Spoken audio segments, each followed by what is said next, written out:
Now, the pilot appears to be the only survivor of a plane crash in Nepal's capital.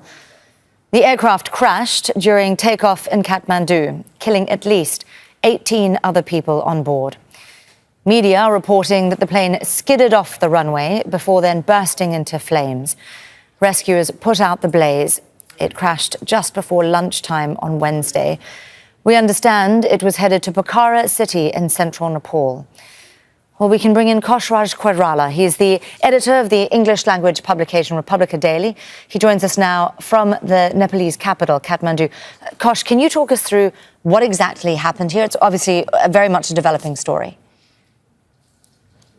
Well, this accident actually took place at 11:14 a.m. this morning, and this took place shortly, the second after it took off from the TIA runway. We do not know the exact reason behind this, but so far as what we know so far is there were 19 people on board, and captain has been rescued safely, and he's currently undergoing treatment at local hospital, the Kathmandu Medical College. And the 18 dead bodies have been retrieved from the incident site, and they have been kept at the TU Teaching Hospital for postmortem. Prime Minister KP Sharma Oli, Home Minister Ramesh Lekhak, and other senior government officials had reached the incident site immediately after the accident. And we are told by the airport official that the plane was flying to Pokhara. It was a test flight, and all the crew members, all the passengers in the aircraft were the staff of Saudi Airlines, and there were no other regular passengers in the aircraft.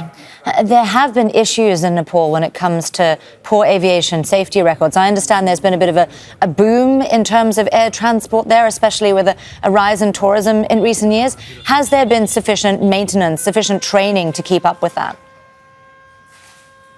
Yeah, this has been one of the big issue, and international community also has been raising this issue time and again. And European Union has put Nepali aircraft in its blacklist in terms of aviation safety. So there has been efforts being made by Civil Aviation Authority of Nepal, but then again, these accidents have been occurring repeatedly, especially in the domestic fleet.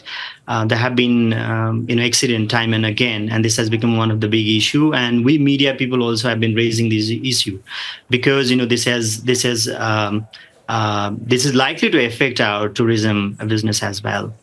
Of course. Yeah. In terms of what's being done by government, there have been, I know, issues in the past, particularly because of the types of runways in Nepal, tabletop runways that are obviously in quite treacherous terrain as well. This was not one of those.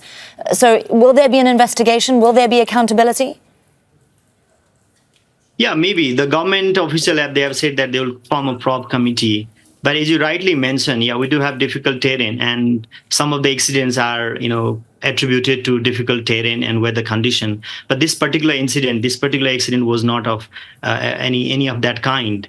And because, the accident took place second after the takeoff, this means that there were some mechanical failure. Maybe the inspection was not that proper. So I think the investigation committee will find out. But again, this particular accident puts aviation safety issue again in the highlight, and this is something that government needs to work toward. Let me ask you a little more about domestic carriers. This was a domestic flight from the capital to a tourism hub. You said that it was a test flight. In terms of oversight of domestic carriers, just how much accountability is there and monitoring of maintenance of the aircraft, as well as training for pilots, for instance? Mm-hmm. So there is a Civil Aviation Authority of Nepal, which is supposed to, do all these tasks. It's a regulatory body of the whole, aviation sector in Nepal. But there have been questions about its role, and people have been asking about its effective role because this type of accident have been occurring time and again. But then again, there are particular certain aircraft which are frequently, meeting this kind of accident. But certain domestic airlines also, they have done pretty good job, and there have not been even single incident in some of the airlines which are operating in the domestic fleet.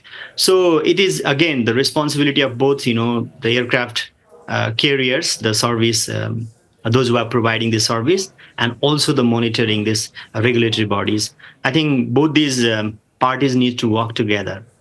Well, we'll certainly be following. And the work they have done so far is not satisfactory.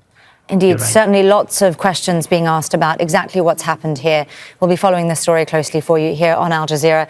Kosh Raj Koirala, the editor of Republica Daily, joining us there from Kathmandu. Thank you, sir. Thank you.